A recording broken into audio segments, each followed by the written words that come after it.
Hello dear student. In this video we learn about the chapter number 12, the planet Earth, from the standard 6 subject SS part Geography. Today's topic is new word of the chapter, यानी इस video में हम chapter number 12 के कुछ new words, keywords और terminology समझेंगे, जिसकी मदद से हम चैप्टर को और अच्छे से समझ पाएंगे. Moving on words. Our first word is a universe. Side में आपको यूनिवर्स की पिक्चर दिखाई दे रही है. This one. This is the whole picture of a universe.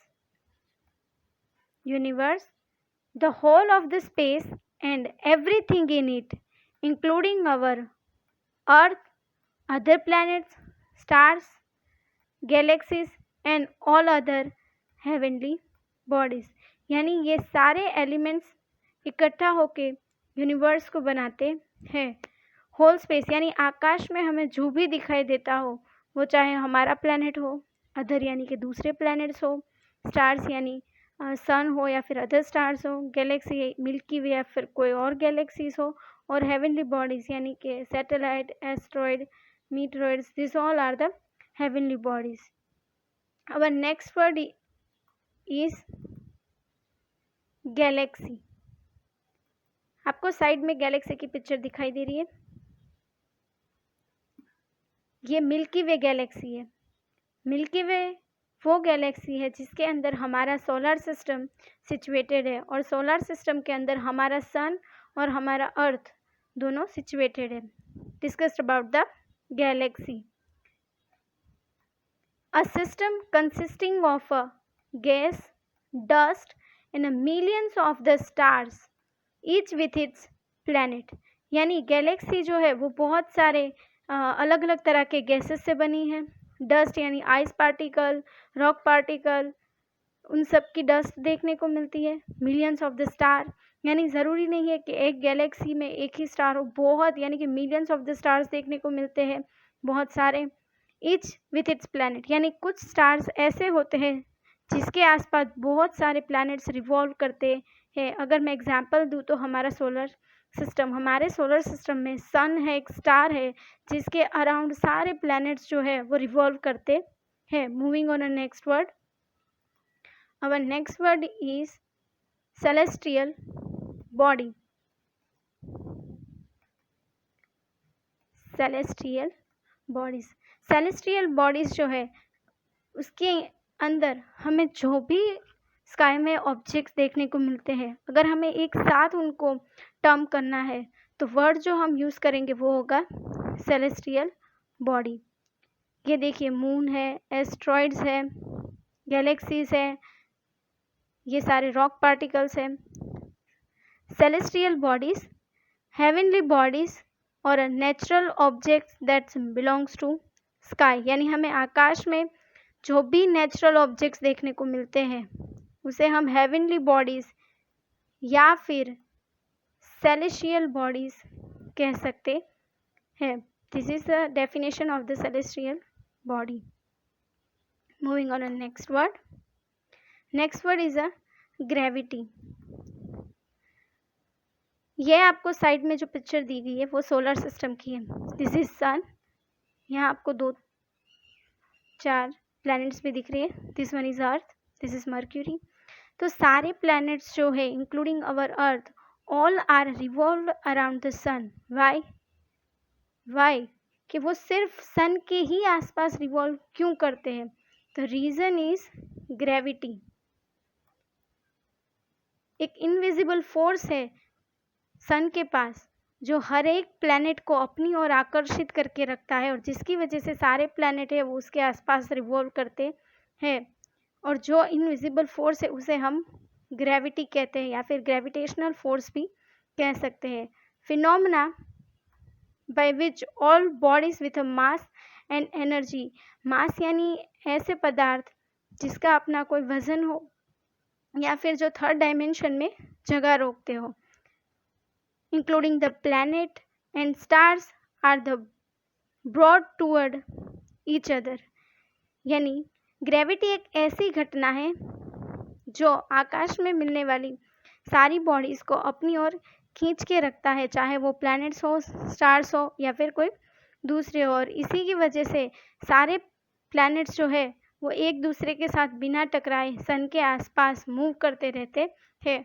और ज़रूरी नहीं है कि सिर्फ सन के पास ही ग्रेविटी है, अर्थ के पास भी ग्रेविटी है, जिसकी वजह से मून जो है वो हमारे आसपास रिवॉल्व करता है। Moving on next word, constellation. Our next word is a constellation.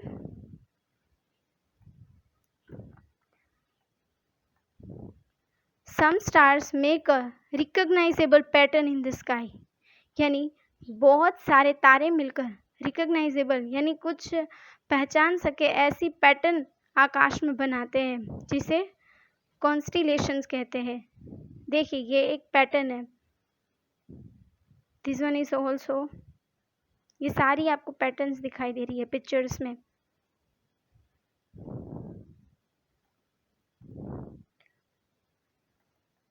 Next word is satellites. Satellites जो है वो दो तरह के होते हैं, एक होते हैं आर्टिफिशियल और दूसरे होते हैं नेचुरल। आर्टिफिशियल्स यानी मैन मेड। तो ये पिक्चर्स आपको जो दिख रही है ये आर्टिफिशियल है, आर्टिफिशियल सैटेलाइट्स है। और ये आपको जो दिख रहा है वो मून की पिक्चर है, जो अर्थ का ओनली नेचुरल सैटेलाइट है। Satellite celestial bodies that revolve around the planet, यानी ऐसी बॉडीज जो किसके अराउंड रिवॉल्व करती है, प्लैनेट के। जिसे हमारे अर्थ के आसपास है वो मून रिवॉल्व करता है, that why moon is called the natural satellite of the earth. और ये जो आर्टिफिशियल सैटेलाइट्स है वो भी हमारी ऑर्बिट के आसपास रिवॉल्व करते हैं और हमारे आसपास रिवॉल्व करते हैं। Moving on next word, next word is a waxing period and वेनिंग period. यानी हम इसमें waxing period of a moon and वेनिंग period of the moon के बारे में पढ़ने वाले हैं। इसे डिस्कस करने से पहले आप एक बार यहाँ पिक्चर में देखिए, this is the waning crescent और ये है वैक्सिंग क्रिसेंट। ये पिक्चर्स याद रखिएगा। First we discuss the waxing period. When the shape of the moon appear to be a growing phase, it is called waxing period। यानी ये this one कि जब मून अपने ग्रोविंग फेज पर हो, कौन से ग्रोविंग फेज पर हो, उसे कहते हैं हम वैक्सिंग पीरियड। यानी पहले हमें मून छोटा दिखाई देता है, उसके बाद थोड़ा बड़ा, उसके बाद और बड़ा, that is called waxing period. Now discuss about second, वेनिंग period. When the shape of the moon appear to be a reducing phase, it is called waning period। यानी मून जब अपने रिड्यूसिंग फेज पर हो, यानी कि पहले देखिए, पहले मून हमें ऐसा दिखाई देता है, पहले मून हमें ऐसा दिखाई देता है, फिर वो रिड्यूस होता है और हमें ये वेनिंग क्रिसेंट दिखाई देता है। यानी इस दोनों की साइज़ में आपको डिफरेंस दिख रहा है। तो ये साइज़ बड़ी है और ये छोटी है, तो ये क्या हुआ, मून का रिड्यूसिंग फेस हुआ। तो मून के शेप का जो रिड्यूसिंग फेस है उसे कहते हैं वेनिंग पीरियड। और जो ग्रोविंग फेस है, यानी कि जब हमें पहले मून छोटा दिखाई देता है फिर मून बड़ा दिखाई देता है, उसे कहते हैं waxing period. This are the phases and period of the moon. इसके बारे में हम चैप्टर में डिटेल डिस्कस करने वाले हैं। Moving on, next word is a star and a light year। Star are a heavenly bodies that are self-luminous। self-luminous यानी उसके पास हीट और लाइट के थ्रू जो है वो सेल्फ ल्यूमिनेंट, यानी वो अपने आप हमें चमकदार और उसमें से रोशनी और हीट यानी कि गर्मी निकलती है, वो सेल्फ ल्यूमिनेंस है। प्लैनेट्स सेल्फ ल्यूमिनेंस नहीं है, they are they get a light from the star and then reflect the lights। और इसकी वजह से ही हम किसी भी प्लैनेट्स को देख पाते हैं, because of the reflections of the other stars' light. Next word is a light year. Light year जो है वो एक यूनिट है. जैसे हम पानी को या फिर मिल्क को मेजर करने के लिए लीटर वर्ड का यूज़ करते हैं, तो लीटर जो है वो एक तरह का यूनिट है. वैसे ही जब हम डिस्टेंस की बात करते हैं, अगर छोटा डिस्टेंस हो तो हम मीटर का यूज़ करते हैं, और अगर ज़्यादा डिस्टेंस हो यानी एक से दूसरे टाउन का डिस्टेंस की जब हम बात करते हैं तब वर्ड हम यूज़ करते हैं वो है किलोमीटर. और किलोमीटर जो है वो भी डिस्टेंस का यूनिट है. वैसे ही लाइट ईयर जो है वो भी एक यूनिट है, पर वो किसका यूनिट है? वो जो है वो एक से दूसरे प्लैनेट के बीच में जो डिस्टेंस हमें देखने को मिलता है वो सिर्फ हम किलोमीटर में मेजर नहीं कर सकते, क्योंकि वो बहुत ज़्यादा होता है. इसीलिए एक से दूसरे प्लैनेट के बीच का जो डिस्टेंस या फिर सन से हमारा डिस्टेंस मेजर करने के लिए साइंटिस्ट ने जो एक खास यूनिट बनाया है उसे हम लाइट ईयर कहते हैं. It is the distance traveled by light in a 1 year at the speed of a 3 kilometre पर second. That is called light year. यानी लाइट को एक साल जितना डिस्टेंस कवर करने में टाइम लगता है, और वो भी स्पीड उनकी क्या होती है? 3 लाख किलोमीटर पर सेकेंड. यानी 3 लाख किलोमीटर की सेकेंड की स्पीड से लाइट जब 1 ईयर तक ट्रैवल करती है उसे हम 1 लाइट ईयर कहते हैं. Moving on to next word, astronomy and astronomer. First we discuss the astronomy. Is the study of a star and other celestial body. यानी कि एस्ट्रोनॉमी वो एक खास तरह की पढ़ाई है जिसमें हम स्टार्स के बारे में और अदर सेलेस्टियल बॉडी, यानी सेलेस्टियल बॉडी अब आप वेल इंट्रोड्यूस हो, satellites, planets, this all are called the celestial bodies. This is called astronomy. Now we talk about the astronomer, यानी scientist who study the stars and other celestial bodies are called astronomer. यानी वो वैज्ञानिक जो star और other heavenly bodies, या फिर हम कौन सा वर्ड यूज़ करेंगे, सेलेस्टियल बॉडी के बारे में जो पढ़ते हैं, या फिर आकाश के या फिर स्पेस के बारे में जो पढ़ते हैं उसे हम कहते हैं astronomer. Moving on next word, asteroid. ये आपको पिक्चर दिख रही है साइड में, बड़े बड़े पत्थर के टुकड़े, दिस वन, इसे एस्ट्रॉइड्स कहते हैं. क्या कहते हैं? एस्ट्रॉइड्स. This one.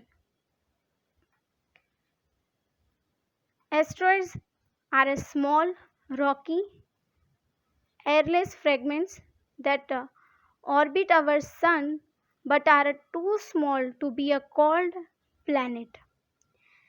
यानी कि वो कैसे होते हैं? साइज में बहुत ही छोटे, स्मॉल, रॉकी. अगर आप पिक्चर देखो तो आपको वो पत्थर जैसे ही दिख रहे होंगे. एयरलेस फ्रैगमेंट्स यानी टुकड़े. ऑर्बिट अवर सन यानी कि जैसे हमारे अर्थ की ऑर्बिट अराउंड द सन है, वैसे एस्ट्रॉइड की ऑर्बिट भी अराउंड द सन, यानी वो भी सन के अराउंड ही रिवॉल्व करते हैं. पर हम उसे प्लैनेट नहीं कह सकते हैं बिकॉज उनकी साइज कैसी है? दे आर टू स्मॉल, क्योंकि वो बहुत ही छोटे हैं. Now moving on next word. Next word is a comet. Again discuss with the picture. ये जो आपको दिखाई दे रहा है शाइनिंग, ये पार्ट पूरा, this is called comets. Comets are the objects made up of a dust and a gas held together by the ice particle. यानी comet किन किन चीज़ों से बना होता है? डस्ट से और gases held together by the ice particle, यानी आइस पार्टिकल्स भी उसमें देखने को मिलता है. इसी की वजह से जब वो सन के आसपास या फिर सन के पास से गुजरता है तब वो ऐसा चमकदार दिखता है, क्योंकि आइस पार्टिकल जो है वो ऑटोमेटिकली मेल्ट हो जाते हैं, और मेल्ट होने की वजह से ये आइस पार्टिकल है वो चमकदार दिखाई देते हैं. This is called the comets. Next definition of orbit and planetoids. First, orbit. All the planets revolve around the sun in a fixed path known as a orbit. यानी सारे प्लैनेट्स जो है, ऑल प्लैनेट्स, हमारे solar system में जितने planets हैं वो revolve around the सन, यानी सन के आसपास रिवॉल्व करते हैं।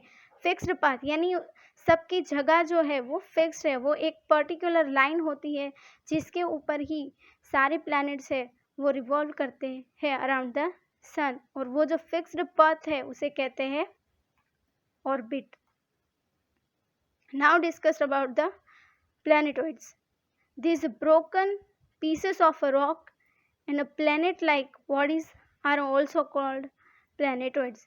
यानी planetoids जो है वो दिखने में rock, broken pieces of the rock, यानी कि पत्थर के छोटे छोटे टुकड़े होते हैं और उनकी जो सरफेस है वो प्लैनेट जैसी ही होती है, या फिर उसके जो कुछ गाइडलाइंस है प्लैनेट को प्लैनेट बोलने के लिए, उसमें से सम पॉइंट से वो प्लैनेटॉइड्स मैच करता है, पर हम उसे प्लैनेट्स कह सकते नहीं है बिकॉज वो सारी गाइडलाइंस फुलफिल करता नहीं है। यहाँ पर हमारा वीडियो ख़त्म होता है। ये सारे वर्ड्स जो है वो आपको आपकी CW में लिखना है।